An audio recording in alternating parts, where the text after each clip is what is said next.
આજના આપણા લેક્ચરમાં આપણે ડિસ્કસ કરવાની છે તમારો સેકન્ડ ગ્રામરનો જે ટોપિક છે information transfer through visual display. બરાબર, આપણે આગળ પ્રીવિયસ લેક્ચરમાં આપણે ડિસ્કસ કરેલું હતું પેરેગ્રાફ રાઇટિંગ. પેરેગ્રાફ રાઇટિંગમાં તમારે શું કરવાનું હોય મેનલી કે કોઈ પણ એક ટોપિક આપેલો હોય ઓર કોઈ પણ એક મેક્સિમ આપેલો હોય, માને કે કહેવત ઓર રૂઢિપ્રયોગ આપેલી હોય, એના ઉપરથી તમારે પેરેગ્રાફ છે એ આખો લખવાનો હોય, એનું ટૂંકમાં એક્સપ્લેનેશન કરવાનું હોય, એ જે સેન્ટેન્સ આપેલું છે, ટોપિક આપેલું છે એનું એક્સપાન્ડ કરવાનું હોય. બરાબર, એમાં આપણે ડિફરન્ટ ટાઈપ્સની થિંગ્સ જોઈ હતી. હવે આજના લેક્ચરમાં આપણે જે તમારો ટોપિક છે information transfer through visual display, એમાં બેઝિકલી શું છે તો કે એમાં કોઈ પણ તમને એક પેરેગ્રાફ આપી દીધેલો હશે, કોઈ એક ટોપિક વિશેની ઇન્ફોર્મેશન છે એ તમને આખા પેરેગ્રાફમાં આપેલી હશે, એના ઉપરથી તમને ક્વેશ્ચન પૂછેલા હશે, એના ઉપરથી મેઇનલી તમારે ખાલી ક્વેશ્ચનના આન્સર જ આપવાના છે. ડન, કોઈ પેરેગ્રાફ રાઇટિંગ નથી કરવાનો, ક્વેશ્ચનના આન્સર 2 or 3 સેન્ટેન્સીસમાં આપવાના છે, દેટ્સ ઇટ. બરાબર, એના સિવાય કાંઈ નથી કરવાનું. That contains 10 marks, right. હવે તમારે ઇંગ્લિશ જેવા સબ્જેક્ટમાં તમારે વધારે માર્ક્સ ગેટ કરવા હોય તો આ જે એક એવો ટોપિક છે કે તેમાં તમે વધુ માર્ક્સ કરી શકો છો, કારણ કે બધી ઇન્ફોર્મેશન તમને આપેલી જ છે. એ પેરેગ્રાફમાં જે ક્વેશ્ચન આપેલા છે એના આન્સર્સ બી પેરેગ્રાફમાં તમને આપેલા જ છે. તમારે ખાલી શું કરવાનું છે તો કે ધ્યાન દઈને એ પેરેગ્રાફ રીડ કરવાનો છે અને દેન આફ્ટર તમારી ક્વેશ્ચનના આન્સર આપવાના છે. ડન, એકદમ ઇઝીએસ્ટ ટોપિક છે. બરાબર, તમે આમાં જો ઈચ્છો તો એક ક્વેશ્ચનના છે 2 માર્ક્સ હોય છે, એટલે કે નોર્મલી 5 માર્ક્સ 5 ક્વેશ્ચન પૂછવામાં આવે. નોર્મલી બની શકે કોઈ વારી 4 ક્વેશ્ચન બી પૂછે, બટ નોર્મલી 5 પૂછવામાં આવે છે અને then after that beans 2 into 5, so that is 10. Done, તો આવી રીતે તમે આ એવો ટોપિક છે કે તમે એમાં જો 10 માંથી 10 માર્ક્સ લેવા હોય તો બી પોસિબલ છે. So let us start with first question. Following is the general record of books available in a college library. Study it and answer the questions given below. So અહીંયા એક બુક્સ છે, બરાબર, લાઇબ્રેરીની information આપેલી છે, કોલેજની લાઇબ્રેરીની information કે તેમાં કઈ બુક કેટલી છે. સો બુક્સ કયા ટાઈપની છે તો કે પોએટ્રીની છે, નોવેલની છે, એસેઝની છે. 2 ટાઈપ્સની બુક છે, old and new, old and new, old and new. Then after subject છે ગુજરાતી, હિન્દી અને ઇંગ્લિશ. તો કે આ 3 લેંગ્વેજમાં બુક્સ આપેલી છે અને એના કેટલા નંબર ઓફ બુક્સ ત્યાં પડેલી છે એ આપણને સેપરેટલી કીધેલું છે બોક્સમાં. દેન આફ્ટર ડાયરેક્ટલી એને તમને ક્વેશ્ચન આન્સર સેશન સ્ટાર્ટ કરી દીધું છે. First, how many new books are there in the library. તો આ ક્વેશ્ચનમાં તમને શું પૂછેલી છે કે ઉપર જે ટેબલ આપેલું છે, બરાબર, એમાં એ ટેબલમાં લાઇબ્રેરીમાં ન્યૂ બુક્સ કેટલી છે. કોઈ લેંગ્વેજ કે કોઈ સબ્જેક્ટ માટે નથી કીધેલું, તમને કીધું છે કે ન્યૂ બુક્સ કેટલી છે. તો તમારે શું કરવાનું હોય તો કે પોએટ્રીની ન્યૂ બુક ગુજરાતી, હિન્દી અને ઇંગ્લિશ ત્રણેયનો ટોટલ મારવાનો. નોવેલની new books Gujarati, Hindi, English similar total મારવાનો. એસેની ન્યૂ બુક્સ જે છે આખી કોલમનો ટોટલ મારવાનો. So here your answer is there are 1578 old books in the new books in the library. Done. Then after second question is how many poetry books are available in the library. તો આમાં શું કરવાનું તો કે પોએટ્રીની જે 2 column છે old and new, Gujarati, Hindi, English, old and new, આ બંને કોલમનું ટોટલ મારવાનું. સો your answer is there are 555 poetry books available in the library. Then third question is state the figure of the books available in the Hindi language. તો હિન્દી લેંગ્વેજમાં old, new, including old, new, poetry, novel, essay ત્રણેયનો જે આખી row છે, in short Hindi સબ્જેક્ટની જે આખી row છે, બરાબર, એનો તમારે ટોટલ મારવાનો રહેશે. So the answer is there are 1375 books available in the Hindi language. Then after next question is state the figure of old books available in the Gujarati language. Question એકદમ ધ્યાનથી વાંચો, because આપણને previous ક્વેશ્ચનમાં એવું પૂછેલું છે state the figures of the books available in the Hindi. આપણને અહીંયા એવું નથી કીધું old and new.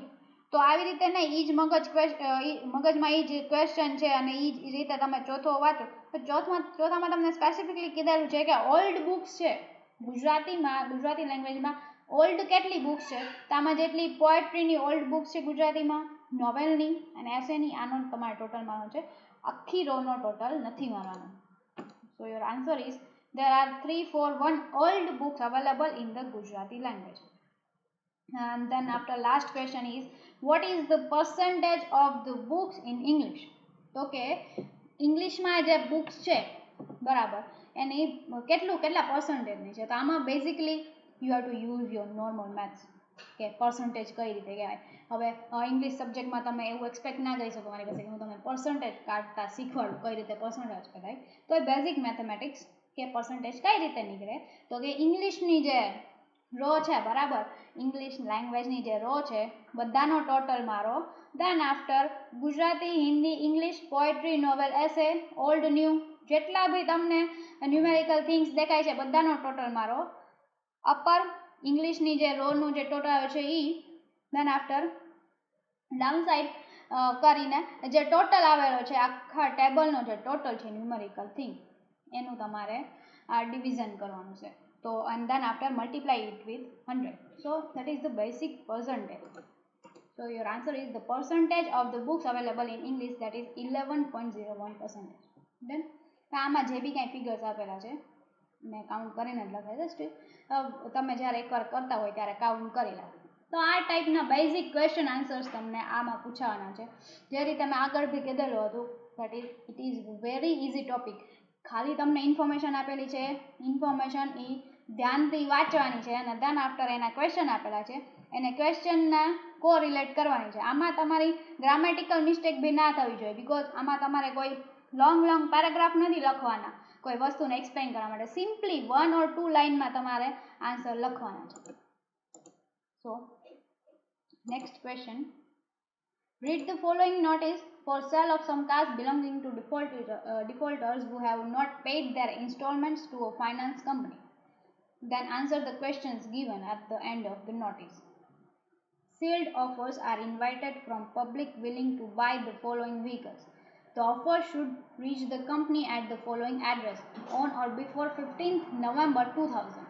The company reserves the right to reject any offer or all offers without assigning any reason. It also reserves the right to accept any offer irrespective of the price offered by the offerer. Then after description of the car for sale. So brand આપેલી છે તમને models આપેલા છે કેટલા kilometres already drive થઈ ગયા છે એની information આપેલી છે કન્ડિશન આપેલી છે અને બોટમ પ્રાઇસ આપેલું છે. The intending buyers can see these cars in the showroom of the company from 9:30 am to 5:30 pm in the showroom of the company. The sale is on as is where is condition. Send your offers to Great Western Finance Company Limited, Magdut Building, Relief Road, Ahmedabad 30001.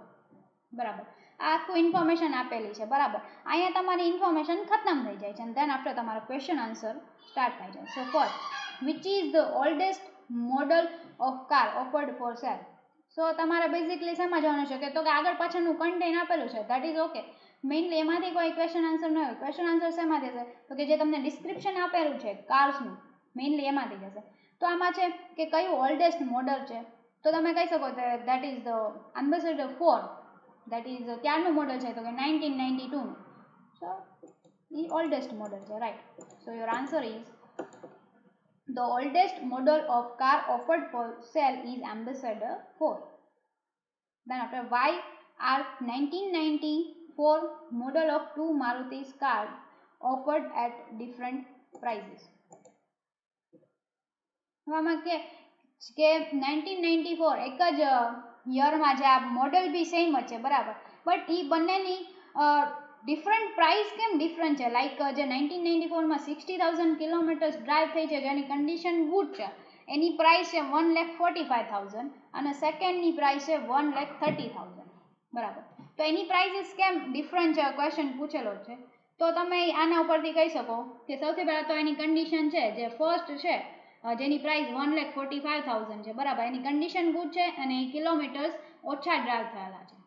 Second one છે એને kilometre વધારે કે first એ 60,000 છે second 85 છે એટલા માટે બંનેની price અલગ છે.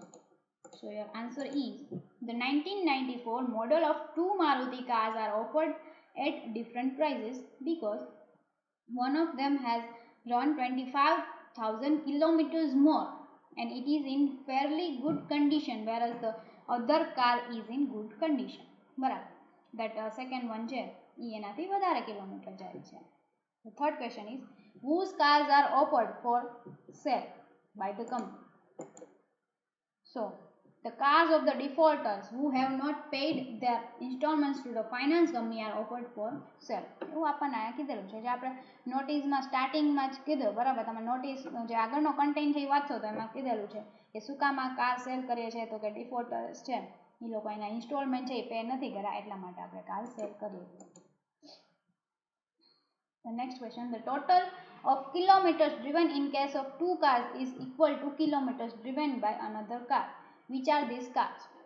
એટલે કે બીજી બે કાર છે બરાબર એ બંને કારના કિલોમીટર્સનો ટોટલ થઈને કોઈ એક કારના ડ્રીવન કિલોમીટર્સનો ટોટલ થયો છે તો કે કઈ કાર છે એને બેઝિકલી આપણે જોઈ શકીએ છીએ that પ્રીમિયર એની 118 છે એના કિલોમીટર્સ 1,45,000 છે ઓના 60 પ્લસ 45 કરીએ એટલે 85 કરીએ એટલે 1,45,000 થાય. So basically the answer is the relevant three cars are two Maruti cars 60,000 plus 85 and the premier NE 118 that is 1,45,000. તો આ બંનેનો જે ટોટલ છે એ સેમ થાય છે.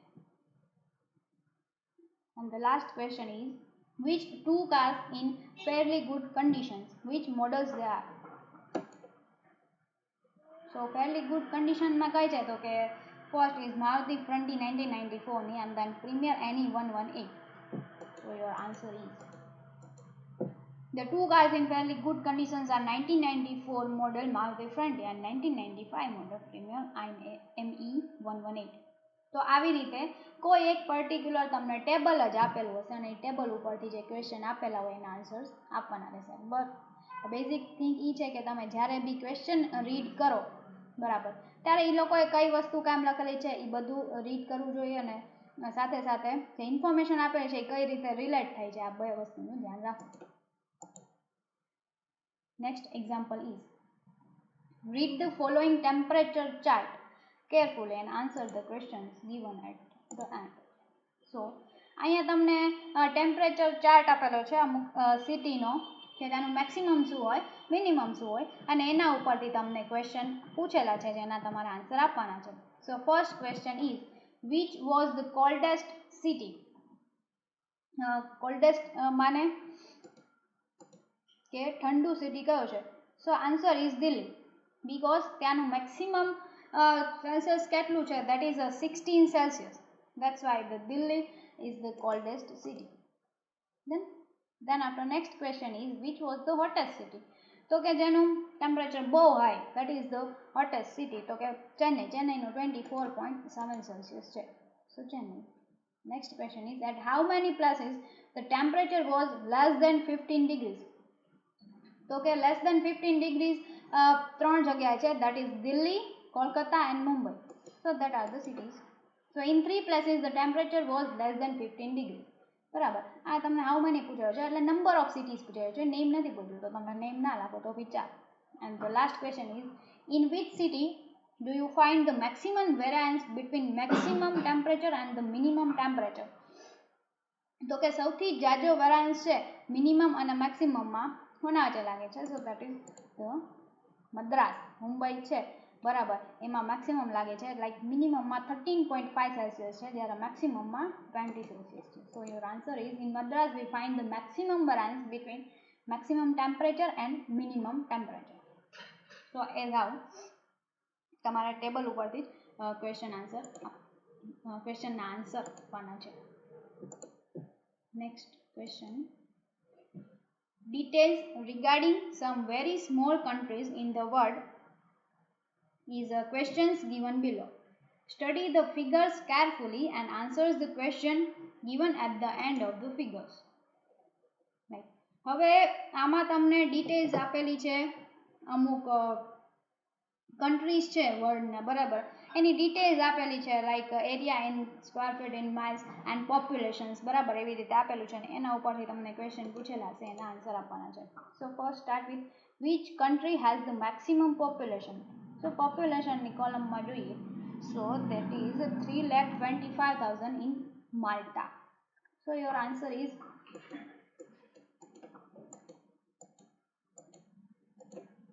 Malta has the maximum population. Next question is, in which country the area population ratio is the highest? So that is the population ratio. You can tell that is Grenada. So the area population, sorry, not it is the Macau. The area population ratio is the highest in Macau. Then after third question is, which country has the smallest geographical area? So that is Monaco, I think so.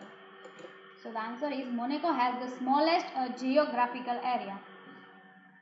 Fourth question is, where is the minimum population? So at Vatican city state there is a minimum population. So you can write answer like Vatican city state has the minimum population. And the last question is, which country has the maximum geographical area? So that is the Grenada. Done. You can write like that, the Grenada has the maximum geographical area. So as how આપણે કેટલા ચાર example already જોઈ લીધા છે કે કઈ રીતે તમને ટેબલ્સ આપેલા હોય એના ઉપરથી તમને ક્વેશ્ચન્સ પૂછેલા હોય ને then after one liner answers તમારે આપવાના હોય છે.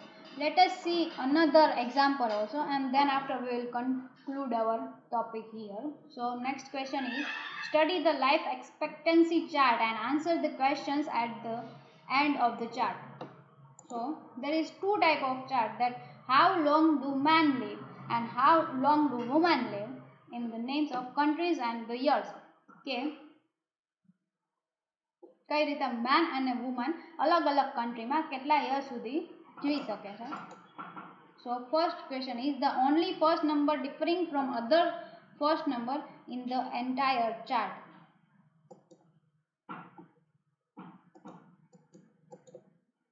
So you can write the only first number offering from other first number the entire chart is 8. તમે ચાર્ટમાં જોશો એટલે તમને ખ્યાલ આવી જશે that is 80 છે બરાબર. એ એક બધા જ ચાર્ટમાં છે એ ડિફરન્ટ છે કે 80 છે એ બીજે કંઈ રિપીટેશન નથી થયું, ઓનલી વન ટાઈમ જ આપેલો છે. Then after second is, what is the difference between the highest number and the lowest number of years in the life expectancy of number woman. વુમનના ચાર્ટમાં જોશો તો હાઈએસ્ટ કયું છે 80 અને દેન આફ્ટર લોએસ્ટ કયું છે તો કે 77. So that is 3. The difference between the highest number and the lowest number of year in case of life expectancy of woman is 3. The third question, in which country the life expectancy is the highest? So અહીંયા બે chart આપેલા છે, તમને એવું નથી પૂછેલું man કે woman, એનું સ્પેસિફિકલી સેપરેટલી નથી કીધેલું, તો તમે બંનેનું લખશો. So highest in man there is Iceland, એટલે આઇસલેન્ડમાં મેનનું છે 74 એન્ડ વુમનનું છે 80. So answer is, the life expectancy is the highest in Iceland. Then after, who live longer, man or woman? Of course woman. In the case of child, women live longer than man. And the last question is, what is the difference between the highest number and the lowest number of years in case of life expectancy of woman? જે આપણે second question જોયો કે વુમનમાં જે highest number છે અને lowest number છે એના બંને વચ્ચેનો ડિફરન્સ કેટલો છે. સો એમાં હતું 3. So let us see in men. So highest number is 74 and lowest is 70. So your answer is 4. So you can write answer, the difference between the highest number and the lowest number of years in case of life expectancy of men is 4. So as તમને આવી રીતે છે બરાબર. આપણે 5 examples જોયા છે, કયા ટાઈપની તમને ઇન્ફોર્મેશન આપેલી હોય તેને આપણે ટેબલ પર્ટિક્યુલર આપેલા હશે આવી રીતે. મોસ્ટલી તમને ટેબલ જ આપેલા હશે ઓર કોઈ ઇન્ફોર્મેશન ન્યુમેરિકલ ડેટા આપેલો હશે મોસ્ટલી, બિકોઝ ન્યુમેરિકલ ડેટામાં છે એ તમને ડિફરન્ટ ટાઈપના ક્વેશ્ચન્સ પૂછી શકે છે. તો આવી રીતે તમને ડિફરન્ટ ટાઈપના ક્વેશ્ચન છે એ પૂછાઈ શકે છે અને તમારે તમે છે એ વન લાઇનર આન્સર તમારે લખવાનો હોય. સો here your topic is over and we will discuss our next topic in our next lecture. Thank you.